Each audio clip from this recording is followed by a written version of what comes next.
Hello world, it's Birdo Prey 5, Qapla, and welcome to my review of Star Trek Discovery, Season 3, Episode 12, There is a Tide. Why is it called There is a Tide? I have no clue. There is certainly nothing about tides or tide or water or anything of the such in this episode.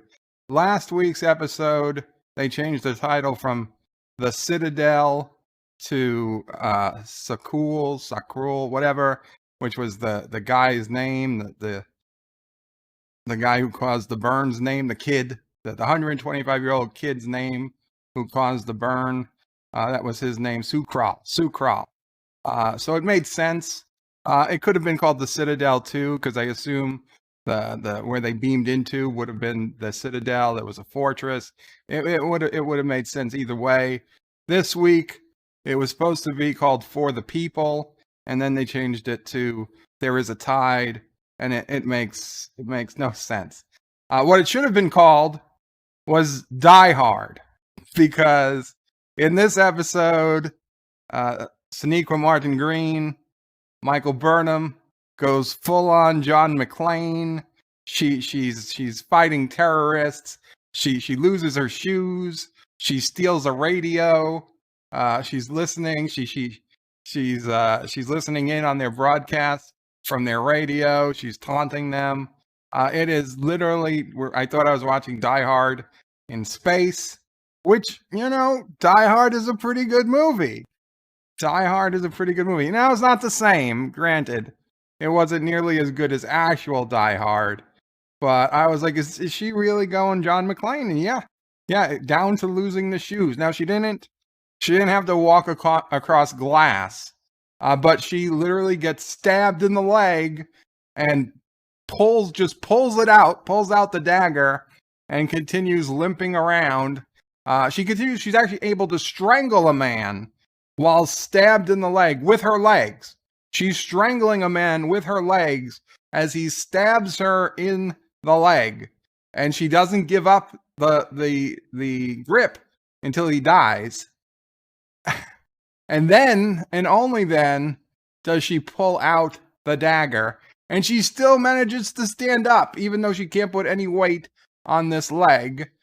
She limps around until she can find a phaser, which apparently she has on her at all times because it's part of the badge now. It just appears when you need a phaser. A phaser just appears with your badge, and she can use the phaser to cauterize the wound, but nobody thought ahead, I guess, to provide a dermal regenerator, in as part of the badge, which, would have been useful. Nor is there a dermal regenerator setting on the phaser.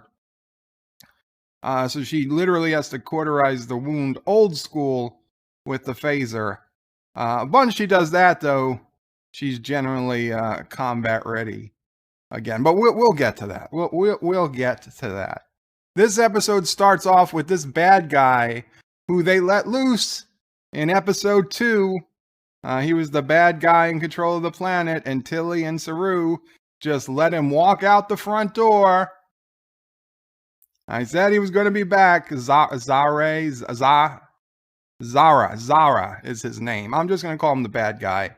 But Zara, the bad guy, they let him loose, and he's like, yeah, you shouldn't have let me loose, because he's back now with a vengeance.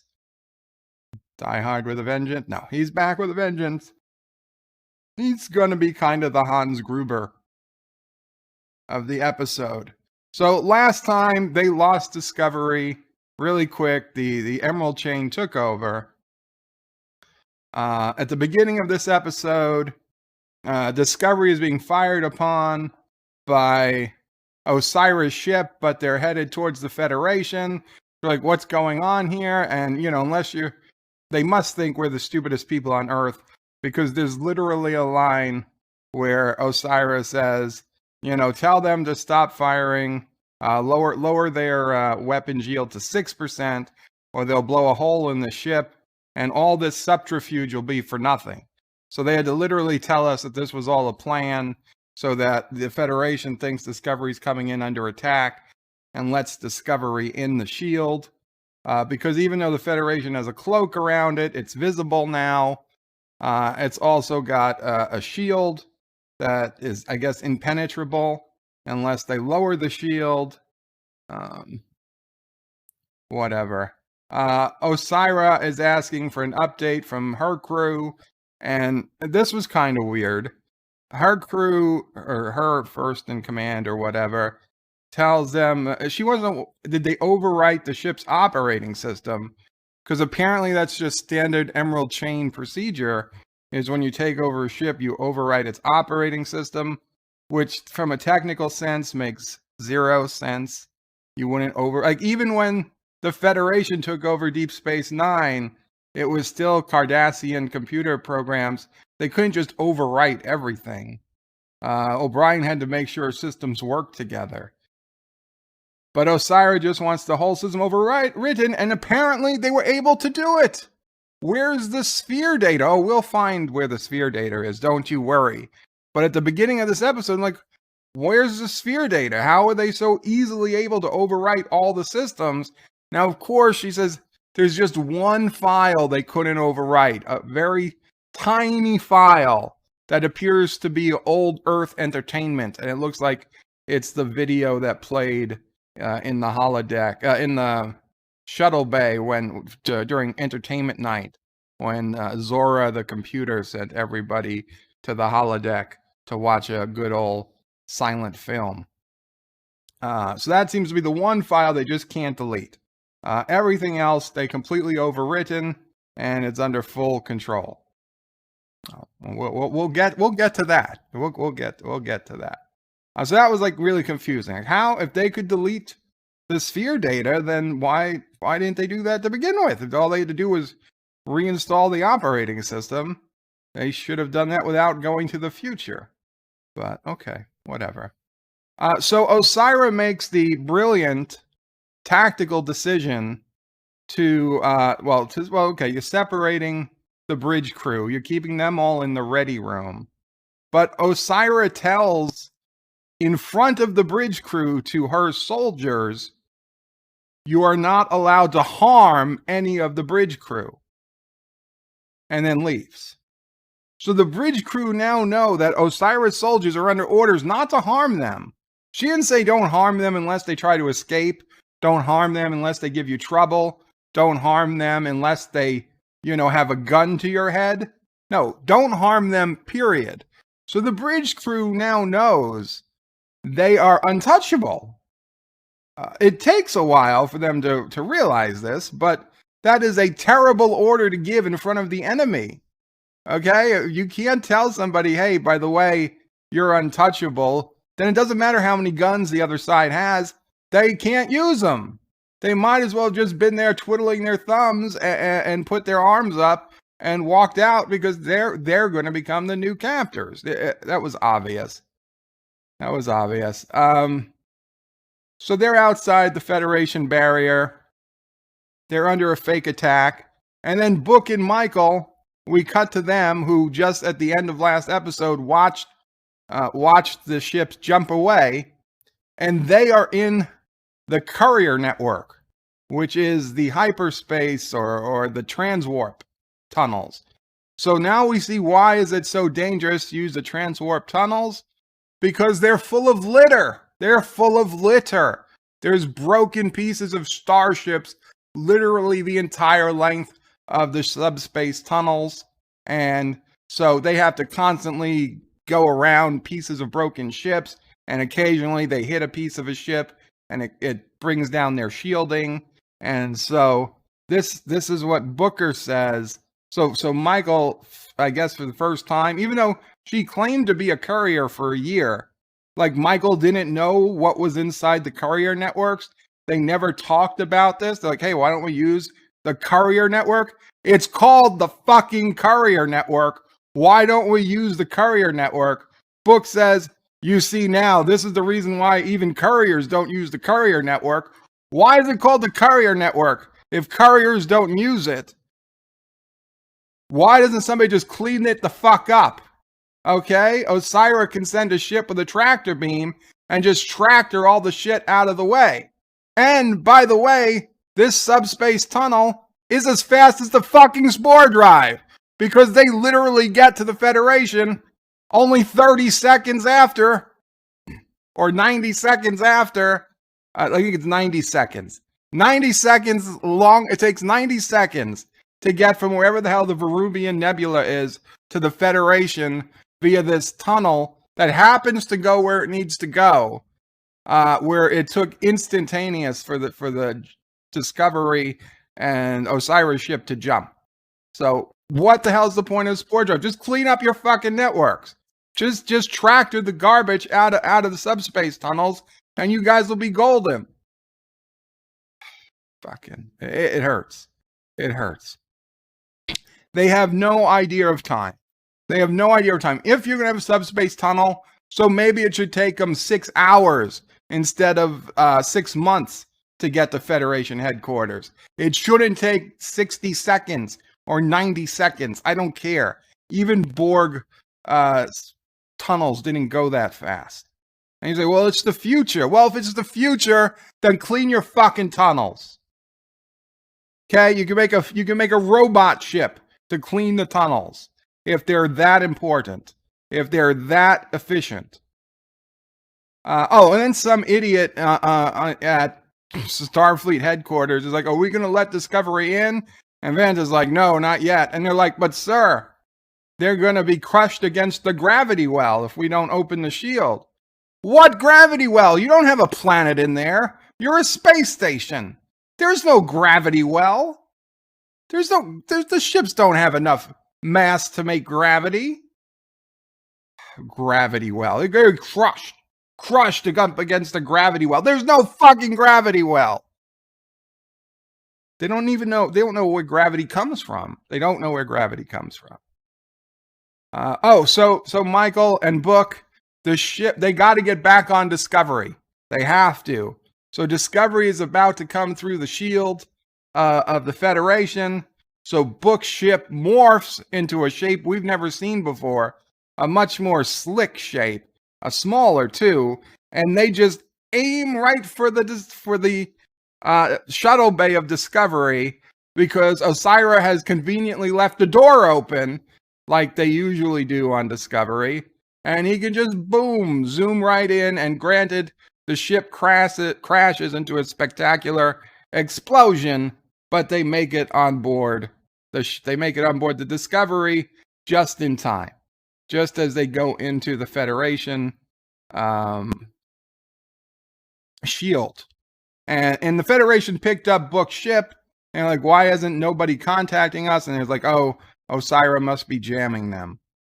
So Osyraa is now pissed because she gets told that a ship just came in the shuttle bay. She's like, how did they come in? How did somebody get a ship into my shuttle bay? And she's like, they told her, oh, it happened just as the ship's shields went down. Why would the ship's shields go down?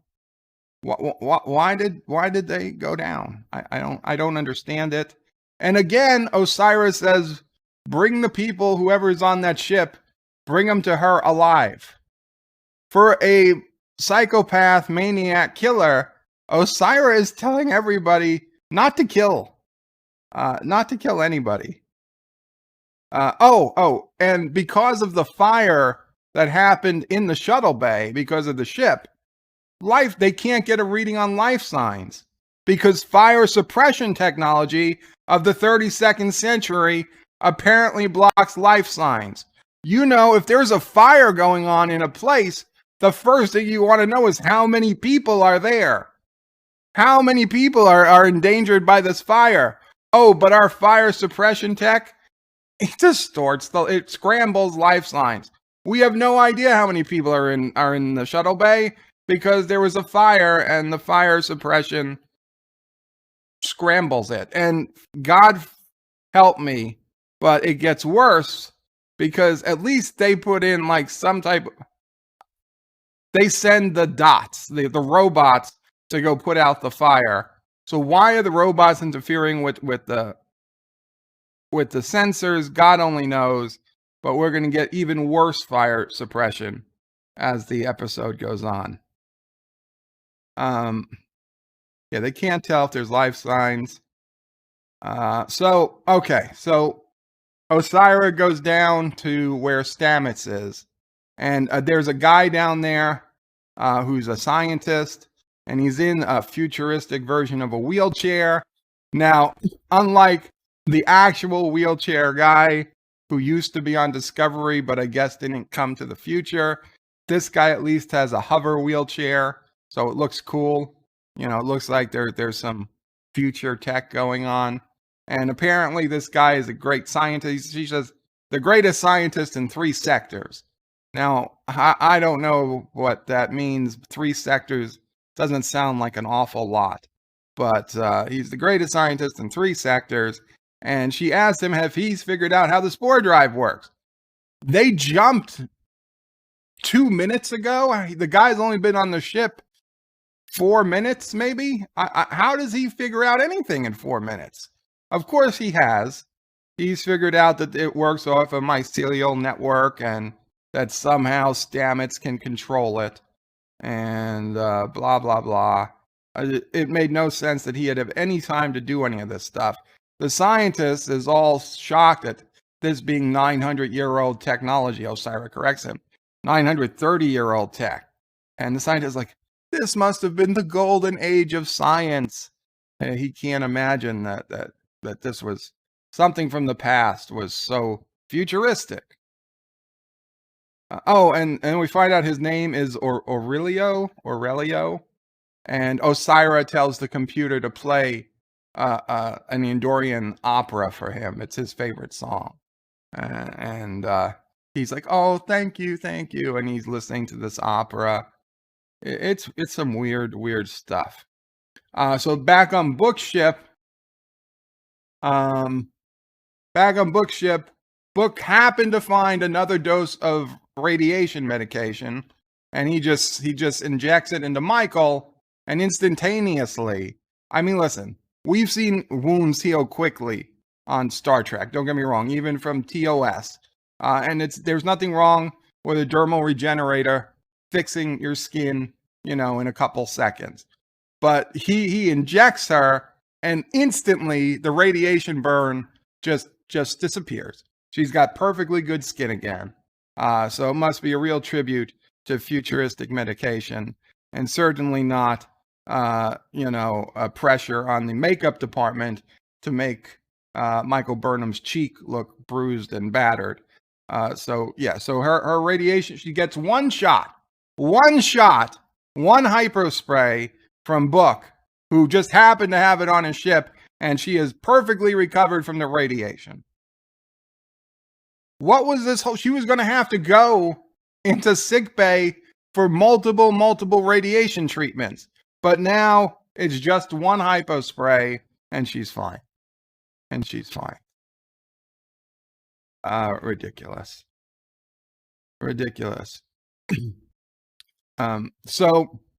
Book, Michael's like, okay, Book, we got to go find Stamets. Stamets is the most important person. They can't jump without him. And Book's like, no, I can't go with you. I've only got one life sign concealer, and he pulls it out of somewhere, his fanny pack or something, and he gives it to Michael. He's like, it'll only conceal one life sign. It's really good at concealing life signs, but I only have one. So you go find Stamets. He literally says, you go save the day, Michael. And, at least he knows who's the right person to save the day.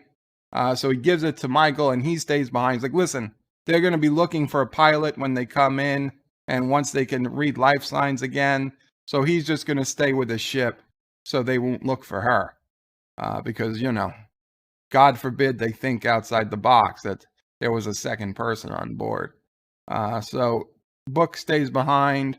Michael's like, is this the time I tell you, the first time I tell you I love you? Because I do. And Book's like, it's not the first time you talk in your sleep. And they have a big passionate kiss while the security teams are rushing towards the shuttle bay. And then Michael goes off with her life sign concealer to go play John McClane, and Book just waits to be captured. Yeah. And again, Osyraa tells everybody take them alive. Take them alive. Back at Starfleet headquarters, Vance, they're trying to beam people onto or off of Discovery, and he can't. They're told there's a transport jammer on Discovery. A transport jammer would be a great thing to have. Maybe they should have had the transport jammer on so that those, the Emerald Chain couldn't transport on to begin with. Anyway, Vance finally realizes Osyraa is not on her ship. She's on the Discovery, and he just let them in the front door because he did. He told them to open the shield just big enough for Discovery to enter.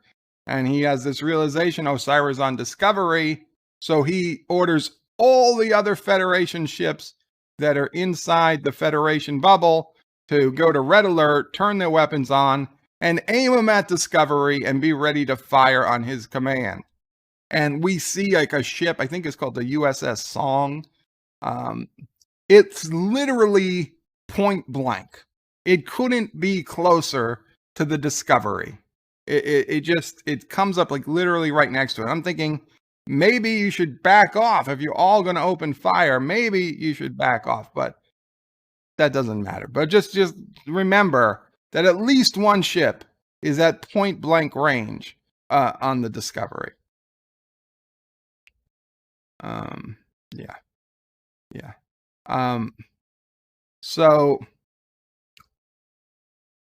the bad guy, Osyraa, whatever the hell his name is, the guy from the second episode, he brings Book for some reason up to the VIP hostages in the ready room instead of with the other hostages wherever the hell they were being held. He knows Book's VIP. So he brings him up to stay with the bridge crew, even though there's no logical reason to think Book should be held with the bridge crew. And he also tells the underlings that are there to keep Book alive. Now, he does at least say you can make him feel like he wished that he wasn't, but he is supposed to at least, they're not allowed to kill Book either. So once again, not only plot armor, like literal armor from being ordered that they can't be killed. They're ordered not to be killed. And God forbid you make Osyraa unhappy. You just know the things she's going to do to you. So that's not an option. So this is where Michael Burnham gets stabbed she's running around Jeffrey's tubes. She finds one of the they're called regulators. These Osyraa's guards are called regulators for whatever reason. I guess they regulate the order. I don't know. So she finds one of these regulator guys, and she strangles him with her legs, with her thighs, and he jabs a dagger into her leg. She doesn't let up. She still holds tight till he passes out, probably till he dies. And then she has to pull the dagger out, and she tries to use her transporter. She realizes the transporters are offline. So she manages to limp away with a trail of blood. She takes his comm badge so she can listen in onto what's going on. She can hear that it's, I guess she recognizes the voice. She can hear who it is, and he's running commands to people all around the ship.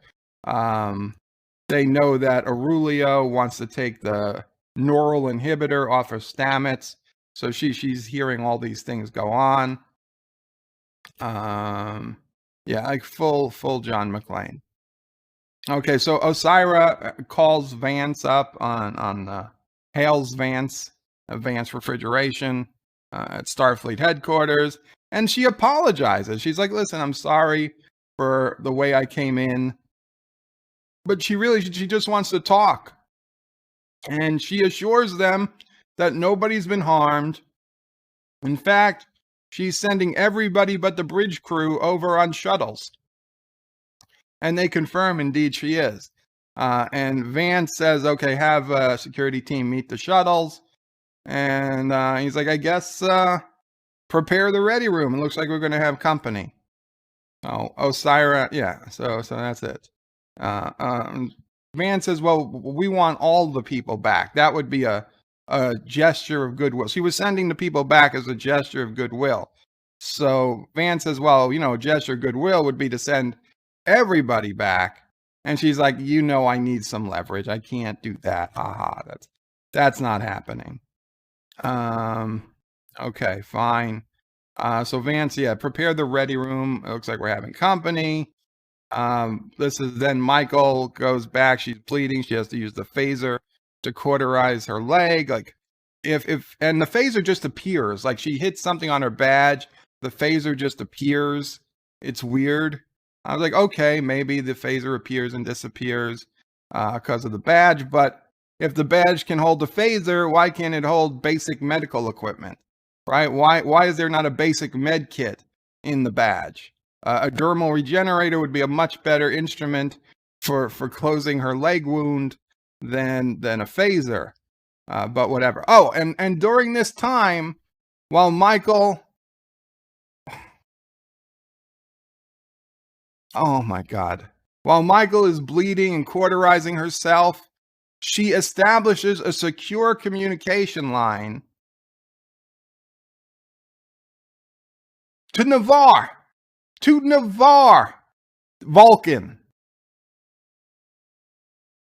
How? First, we find out that everybody's locked out of the systems of Discovery, so she can't be using Discovery's computer. Bookship is in no way in any position to be able to send any signal because it's been blown to hell. And I mean, is it her badge? Is her badge able to make a long-range communication to Navarre? And what about long-range communication in general? We've been told this whole season you can't do long-range communications anymore. But she sends a mayday to Navarre, to her mother, and she says, sorry, Mom, I don't think I'm going to make it out of this one. We're probably not going to see each other until another distant far future. Maybe Dad'll be there, aka code, hey, Ma, you better send help or else I'm going to die. And she just sends it. She sends a signal. We don't know if it gets received, but let's face it, we all know it's going to get received. And we all know that the Qapla are going to show up next episode just in the nick of time to save Michael Burnham and the Discovery. But this was just a 1 minute part of this episode where she just sends a mayday to her mother. It's weird because a mayday means I need help, but instead of saying send help, she just says, yeah, Mom, I don't think I'm going to make it out of this one. I'll see you in the next life. Maybe Dad'll be there. How are they communicating? And see, the writers, they don't have to write that communication died, but they chose to write that long-range communications don't exist anymore. And then they chose to ignore what they wrote. It's not upsetting to me that she was able to do long-distance communication. It's upsetting to me that they wrote first that you couldn't do long-distance communication and then ignore that they wrote that. And then in 3 episodes now, we've had long-range communication. This one, the most puzzling of all, because she doesn't have access to a ship. Is it her badge sending the communication? That doesn't make any sense.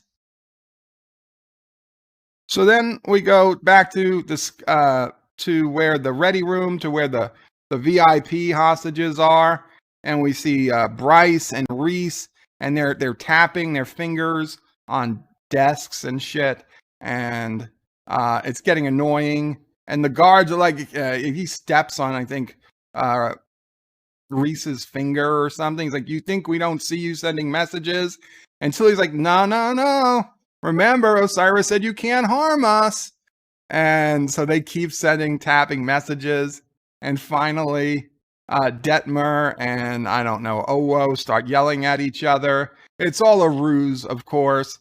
They get into like a big fight. She's like, I'm not going to die because of them being, immature, blah, blah, blah, blah, blah.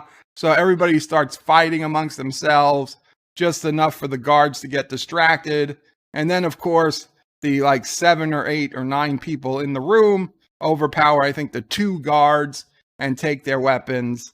And they've taken over the room. They're not under video surveillance or anything. They did what they had to do. And so Book is like, what was all that tapping? And Bryce or Reese says, oh, it's Morse code. We learned it the first year of Starfleet Academy. Which would be fine if there wasn't hundreds of years of canon that the vast majority of people from Starfleet have no idea what Morse code is. Okay, we had it in Voyager, I think we had it in TOS, we had it in TNG. Morse code is like just something only some very smart people happen to remember, or if you were a big fan of the 18th and 19th century, you might know what it is. It was never taught in Starfleet Academy. Now, maybe, that we get to the 32nd century, they reintroduce Morse code back into the curriculum. It's possible. I mean, I guess, since history kind of went backwards, but it is not the first semester or first year of Starfleet Academy. At least not, oh, wait. I'm sorry. These people didn't go to Starfleet Academy in the 32nd century. They went to Starfleet Academy in the 22nd century. They didn't know Morse code. They weren't teaching Morse code in the academy then. So we know they shouldn't. That's just bullshit. Doesn't matter. They could have just said it was whatever. They could have said it was Morse code and not explained how they learned it. Doesn't matter. So they're asked Book, where is Culber and Saru? Because if Book's back, they assume everybody's back. And Book is like, yeah, we had to leave them. And he said, oh, and Adira's there too. And you're like, Adira? And they're, or somebody's like, but they said that if we weren't back in 4 hours, they would all be dead. And Book is like, it's okay. Adira took some more meds with her. Buy them more time. If they could have taken extra meds to buy them more time, it seems like the thing they would have done, before they beamed over to begin with. It was very clear that despite the number of medications they might have, Culber's like, you have 4 hours max. We have 4 hours max to get out of here. There's not any medication in the world that's going to save them after those 4 hours. That was the original explanation. Of course, now Adira, who knew enough last week to put the pills in her mouth so she'll be able to spit them out, even though she's going to turn into something else when she beams down to the holodeck, which is going to be unexplainable, but we'll worry about that next week, because we do see this happens next week, next time on Discovery. Let's not get too hung up on what's going to happen next week. So they all find out that Saru and everybody else that stayed behind, probably not going to make it, although we know they will. So Vance and Osyraa start talking. They go into a room. They leave all their security behind. It's only Vance and Osyraa and a hologram named Eli, because he is a lie detector hologram. And Osyraa's like, why do we have a lie detector hologram? He's like, well, people didn't like it when just a big red light would start blinking. So we made him into a hologram and gave him a inoffensive face. Although Osyraa was seemingly offended at the fact that he was human to begin with, but whatever. So the hologram basically backs up everything Osyraa says the entire time. Osyraa doesn't lie until the very, very end. And basically, long story short, with Osyraa and Vance, Osyraa's come in true hope of peace. She knows that she knows the Federation knows that they're running out of dilithium, and her grand plan is to unite the Federation and the Emerald Chain. And she's like, look, she's actually got pretty good ideas. She's like, you're good at this, we're good at this. Just think how good if we brought everything together. and we could make some real improvements in the galaxy. And Vance is like, and he's checking with Eli, and Eli's, oh, she's telling the truth. She's telling the truth. That yeah, she promised nobody's going to be harmed. She even introduced legislation to outlaw slavery, because he's like, you guys still have slaves, and she's like, no, I just introduced legislation, and it's got a lot of support. So the Emerald Chain is apparently a big government, not just a warlord Osyraa. She has a Senate and Congress, and she has to introduce legislation. She doesn't just say, I demand the end of slavery. No, there's people who have to vote on it. But her bill's got a lot of support. She used a lot of political capital to get the new slavery bill, rescind slavery thing passed. Ridiculous thing. So the Emerald Chain is actually a functioning government, with Osyraa as its prime minister, more than Osyraa as its God Emperor, or whatever you might want to call her. So yeah, they want to combine forces. And Admiral Vance, he's like, you know what? She brings a whole big long piece of not paper, it's text, but he reads it, on just in the air as on the screen. And he's like, this is good stuff. I like it. He's like, I'm in. She's like, so what do you need from us? He's like, well, she says, you guys need to basically recognize the Emerald Chain's right to exist. That's not the word she uses. But you need to endorse us. You need to endorse capitalism. That's what she says, in capitalism. She actually says, you need to endorse capitalism. And she says, on Deep Space, I don't know, 253 or something. She's like, when was the last time one of your ships was at Deep Space 253, which was a Federation outpost? He's like, I think it's been like 80 something years. She's like, yeah, it's way the hell out there.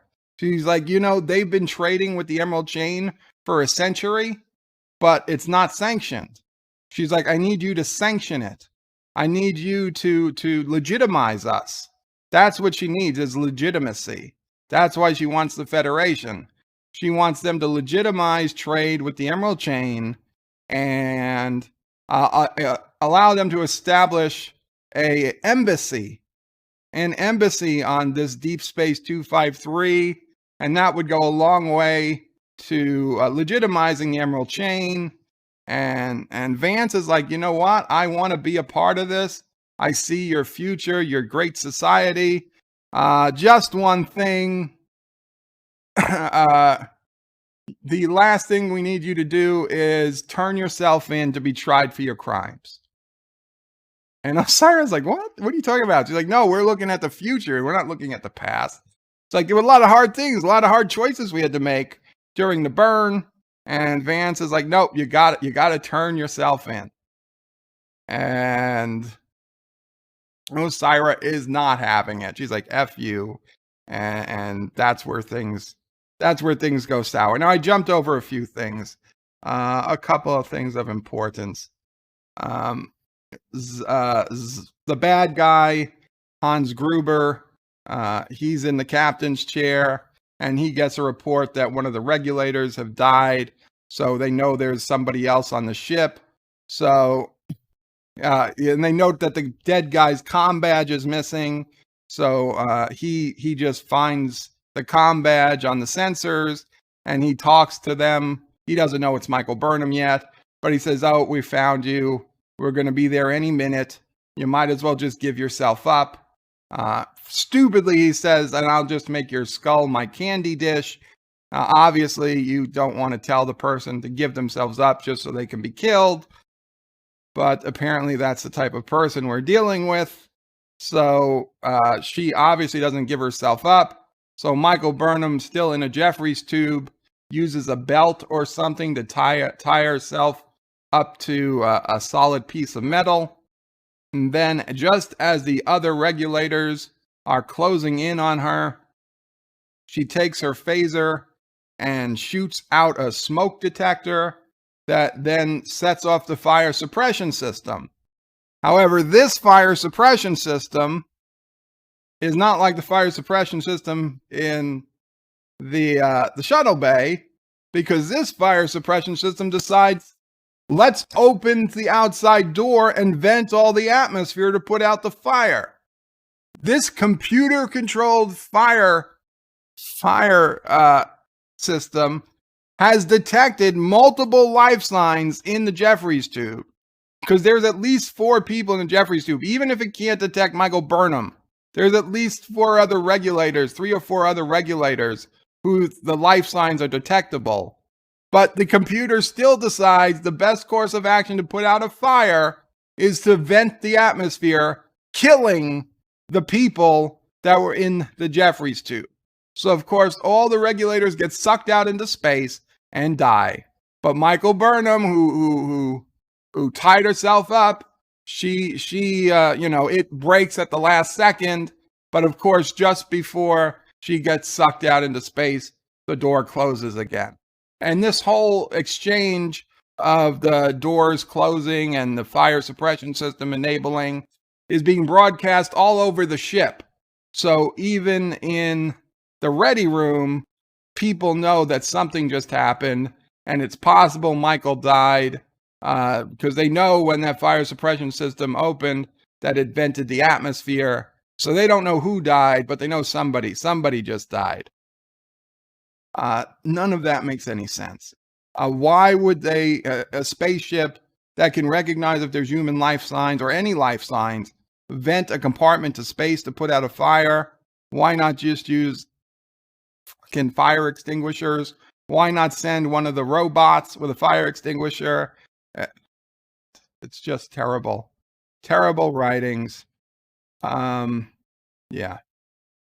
So the scientist, Aurelio, which that I was wondering, why does he sound so familiar? It reminds me of the guy Derulio from the Orville. So Aurelio removes the neural. They have him take the neural block off of Stamets' head, and immediately Stamets is Stamets again. There's no second or two for him to regain his composure. And they're talking as professional scientists, and Stamets. They're talking about their life a little bit. And Stamets, they're talking about, Stamets recognizes Andorian opera. And the scientist, Aurelio, is like, Andorians make the best opera singers. Their antenna make it resonate more or something. I don't care. They're talking about music. And then Stamets sees that the guy has three piercings behind his ear. And Stamets asked if his children like opera. Aurelio's children. And he's like, oh, you noticed? And he's like, yeah, I know that those are the signs of a baby. So not only does he have children, Aurelio gave birth to the kids. Aurelio gave birth. He says, yeah, I never thought I was going to have children. And let me tell you, it hurt like hell. But he's so happy he did. My God. Aurelio is a man, by the way. And he's a man that seems to like the company of other men, like Stamets. You can tell. But yeah, they've got the ability to make men pregnant and have them have babies. So he doesn't want to talk about his kids. He needs to hear Stamets. How does this all work? And Stamets is like, listen, and they know about the tardigrade DNA inside Stamets. How do they know about the tardigrade DNA inside Stamets? God only knows. And Stamets is like, yeah, there's nothing you can do. He's like, I can't replicate it. We tried. The tardigrade is extinct. You can't find another tardigrade. You can't take it out of me. Nothing you can do. He's basically like, you're shit out of luck. And Aurelio's like, no, we've got a way. We can reconstruct tardigrade cells from your DNA without killing you. And Stamets doesn't really believe him, but it seems like Aurelio is correct, and they'll have a way to figure this all out.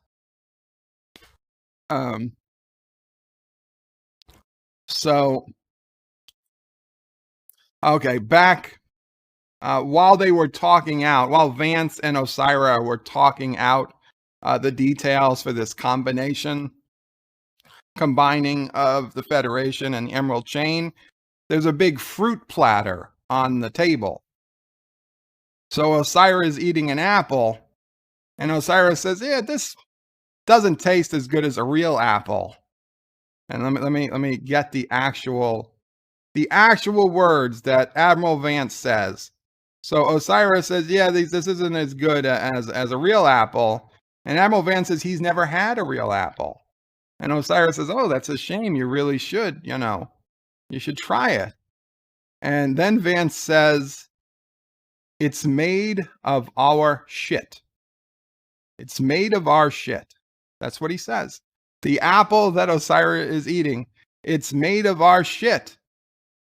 It's the base material we use in all our replicators. It's pretty good for a piece of shit, it's pretty good for shit. And we don't have to commit atrocities, says Vance. It is now Star Trek canon that shit, and only shit, is what all replicated matter is made from. At least replicated food. Okay? At least replicated food. It's made of shit. Everybody, you've been eating replicated food. You've been eating shit. I could have done without that line. Okay? He could have just said, it's partly shit. There's a little shit in it. No, it's all. I don't know what happens to all the other garbage they generate, but that's where they make their food from shit. Why? I don't know. If you can break it down to its base atoms, it really doesn't matter what it's made of, I guess. But they had to put that into this episode. Yeah.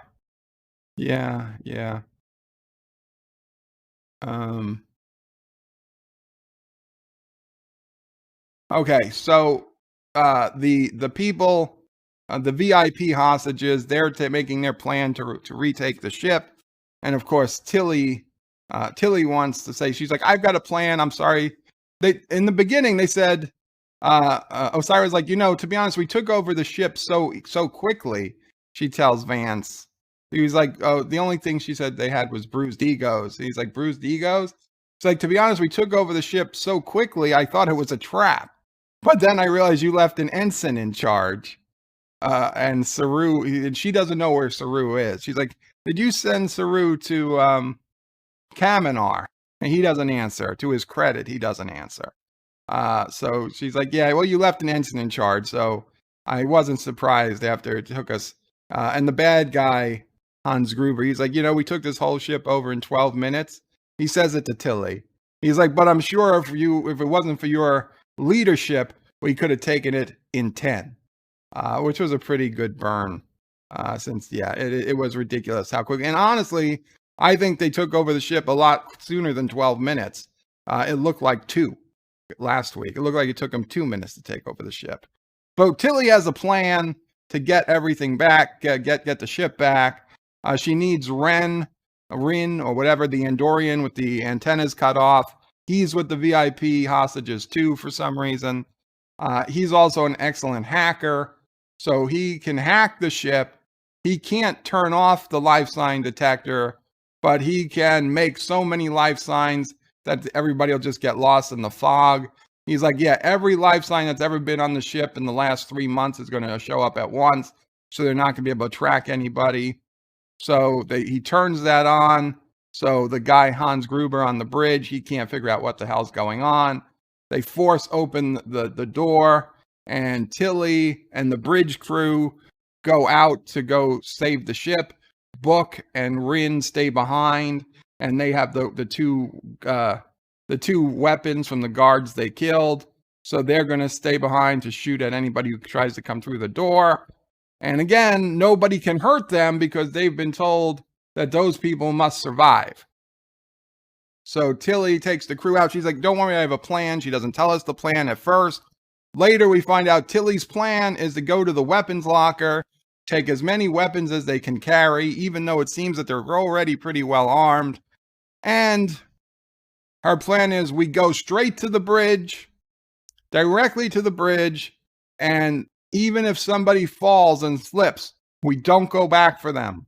We go straight to the bridge. And everybody like, yep, yes, sir. We all know what that means. We all know what that means. Okay, so Michael had to make it to Stamets. So Michael finally makes it into the room. She stuns Aurelio. They make sure to tell us she only stuns him. And she's like, Stamets, come on. We got to go. We got to get you off the ship. Otherwise, we don't want the spore drive to fall into the hands of the Emerald Chain. But Stamets is like, hell no, I'm not leaving the ship. He starts preparing for a jump. Excuse me. He's like, we've got to jump. We've got to jump back to the nebula. Culber is going to die. We still have time. We've got to go right now, though. And Stamets is preparing for a jump. And Michael Burnham is like, you idiot. We can't jump. We're in no condition to go. And he's like, but I'm not going to lose him again. Stamets is like, I can't lose him again.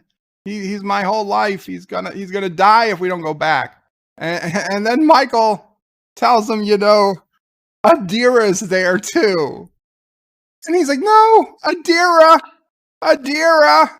Oh my God. Now Stamets is really even more. He's like, no, now we got to definitely go back. Earlier in the episode, he called Adira his child. He told Aurelio he has a child too. You don't have a child.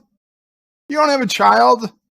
You have a 16-year-old who you met 3 or 4 weeks ago, or 5, maybe a month. Okay, that's not your child, Stamets. He's under the impression Adira's his child, and Stamets is his husband. Culber is his husband, and they're a family now, and he has to go back to the point that Michael can't talk any sense into him. Michael Burnham Vulcan neck pinches Stamets to knock him out. Then she places him in a bubble. And he's like, what the hell is this? He wakes up. She's like, it's a emergency evacuation bubble or something. They're going to, Starfleet will see it and they'll tractor you right in. And he's like, what the hell are you doing, Michael? No, Michael, you can't do this. And Michael sets her phaser to overload right next to the spore drive. And so Michael's going to blow up the spore drive to prevent Osyraa from getting it. And Stamets is literally like enraged. And I honestly, this is a great scene. It's one good scene. Stamets is yelling at Michael. He's like, we came to the future for you. Doc Culber came here for you, Michael. We all came here for you so you wouldn't be alone. How dare you do this? Don't you dare do this. Let me out, blah, blah, blah, blah. And he's like, don't you know they're going to die? If we don't go back, they're going to die a horrible, painful death. And Michael's like, I know. She's not laughing. I'm laughing. She's not laughing. She seems like she's like, I know they're going to die, Paul, but there's nothing else we can do. And so Michael leaves, the phaser explodes, and I assume, destroys the spore drive. Stamets gets sucked out into space in this bubble, and then Starfleet tractors him in. And I guess the spore drive is done. I don't know. That's the last we see of Stamets and Michael for this episode. Then we go back. It's almost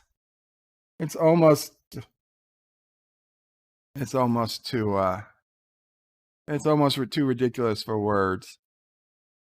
We go back to Tilly and the bridge crew at the weapons locker, and they hear a noise. And slowly coming down the aisle or whatever. In fact, let's go back. They hear a noise, and it's the dots. It's the dots, the robots. And Tilly says, you're the sphere dater, aren't you? And 2 more dots come. Yes, the sphere dater copied itself into 3 robots, into 3 droids.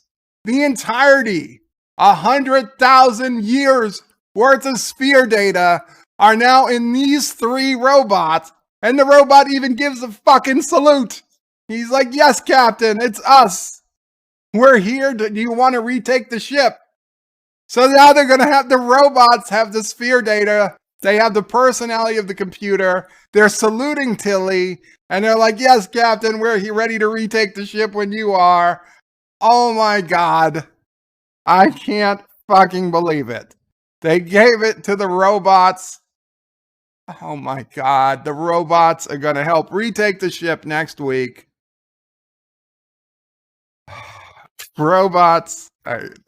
How do these little fucking robots have storage space for 100,000 years of fucking data? Oh, it doesn't. It hurts. It hurts my head. It hurts my head. It doesn't make any sense. It's like, here's a USB drive. I'm going to download the entire planet into this USB drive. And then in about 2 seconds, I'm going to copy it to this Xbox controller. And now the Xbox controller contains the entire database, the entire internet's database of the world times 100 million is all on this Xbox controller. And the Xbox controller is going to say, I'm at your command. Ah! What the fuck did I just watch? I can't even begin to explain the nonsense that is this episode.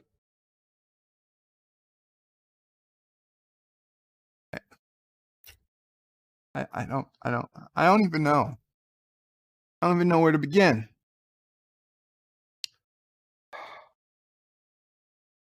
But yet, we don't revisit Saru or the child, not Grogu, the Kelpian 125-year-old child, Adira, or Dr. Culber at all this episode.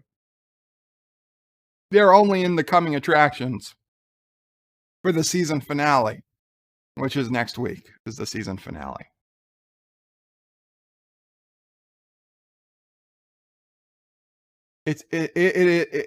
I don't know. This is ridiculous. First, the guy that they should have killed, and we knew he was going to come back, he came back. Why does Osyraa, who seems to be a genius, and honestly, a pretty smart cookie, tell everybody you can't kill these people in front of these people? You know what's going to happen if you tell that. Listen, if you give that order, you give that order in private. You don't give that order in front of everybody. And you certainly don't say, don't harm them. You might have to beat the shit out of somebody as long as they're alive. That's fine. But maybe Osyraa needed to say that because she knew the Federation was going to give her a lie detector test. I have no idea.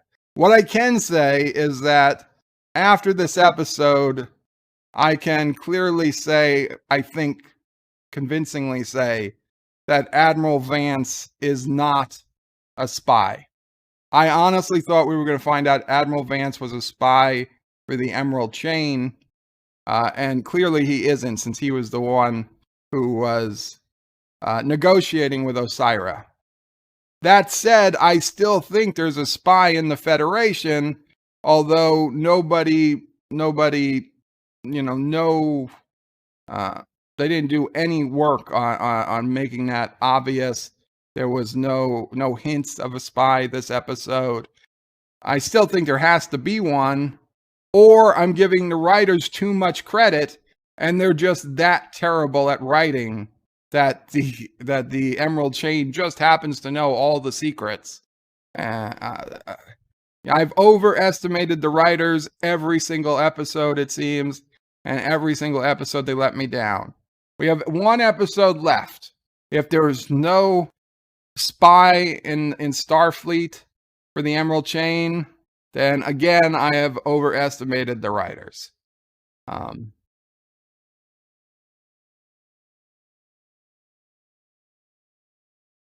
As terrible as this episode was, it left me with a smile of madness, a smile of crazy. right? Of Ren and Stimpy, of space madness. You know, push the jolly red candy like button. It's not I who am crazy, it is I who am mad. Yeah, space madness. It's left me with space madness. Despite all logic and rules of the universe, I'm going to give this episode a 3. A little bit better, because last week's episode was far worse. I'm going to give this episode a 3 out of 10. Oh my God. I can't ask me to justify it. I can't. Other than it left me in a better mood. It left me in a better mood than last week's. So a 3 out of 10. I guess it's just funny. It's so bad, it's gotten funny. 3 out of 10. I hope you enjoyed this review. I know it's longer than the episode. I'm sorry. Had to be done. Hope you enjoyed my stuff. If you do, please subscribe to the channel. It'd be greatly appreciated. Check out Birdo Prey 5X, my secondary channel. And, you know, I do live streams almost every day. So I'd love to see you at one. And we do live, all different types of things. Please check out the channel. Until next time, Qapla all, and Bird out.